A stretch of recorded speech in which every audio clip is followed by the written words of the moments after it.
Welcome back. Hub of Hope is a beacon of compassion and action in Northwest Arkansas, dedicated to providing healing opportunities and education to victims of human trafficking. Their mission is to empower survivors and educate the community, fostering a safer and more informed environment. And I've got the founder and executive director, Jennifer Sori, whose vision and dedication have been instrumental in this vital work. Thank you for being here. I love coming and seeing you. We love it when you come and visit, and you're just so bright and shiny, and I just love it.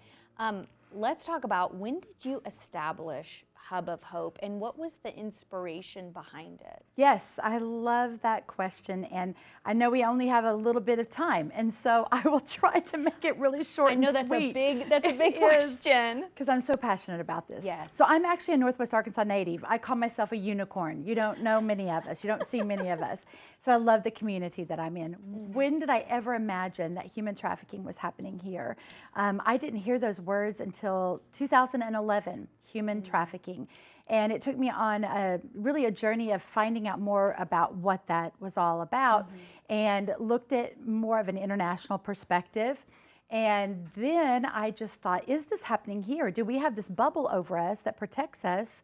And so I started really leaning into the vulnerable, high vulnerability areas of our community, and found out that a lot of people didn't know about human trafficking, and certainly didn't know that they probably were working with individuals who either had been, currently were, or prone to be trafficked. And so I'm a catalyst. I like, that catalyst effort. And so I was like, something has to be done about it. Yeah. And so we started doing that. And that's really how it was birthed, just drawing people together to learn more.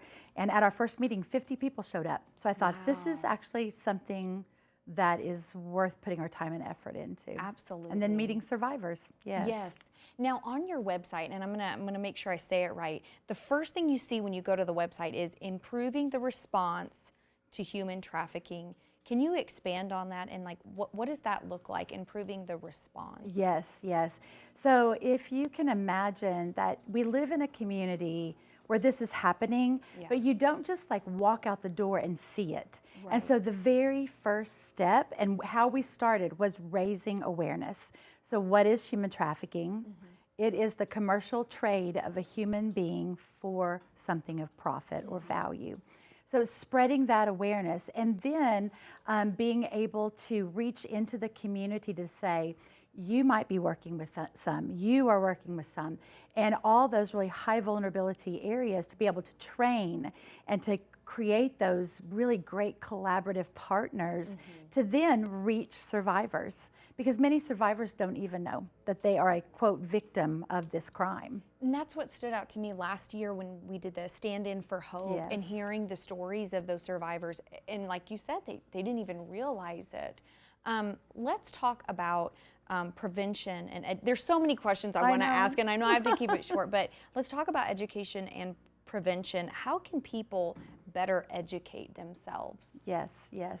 So I will say that we at Hub of Hope love the opportunity to come in and to have conversations of any length, 30 minutes up to a 2-day training. And so we do want to provide that. We are able to do that. But there are also a lot of opportunities for parents when you're thinking about children and that prevention. I think a lot of times we think about prevention with children. And so we have an initiative called Parents Against Child Trafficking. It is its own webpage. It is part of Hub of Hope. So that's also a great place to find that information. And then we also really love the opportunity for individuals to lean in with us, to come and see what we are doing at Hub. And in doing that, they themselves become trained. They truly get to see what the face of trafficking looks like and what is needed. So prevention is huge. And if we could stop it before that actually happens. Right. Yeah, so in-service conversations with students in the school system is also a huge, huge part of what we do. And you're so amazing at it. If somebody's watching right now and maybe they think, that's me right now, or I've been there, how can they reach out to you? How can they ask for help? We have a helpline, so we have that on our website, and so they can reach out to that. Also, if they're already involved somewhere, We have done so much collaboration that we say, find that trusted individual who is already walking with you. Maybe you already are with an organization, another nonprofit, and you have a case manager. Talk to that case manager about it, and they can also make that contact with us. It's a hard first step. Yeah. It's hard, and it really takes that bravery. We journey with so many brave survivors, and Yes. we know that trust is very difficult. Yes. You know, we just say, Yeah. trust us.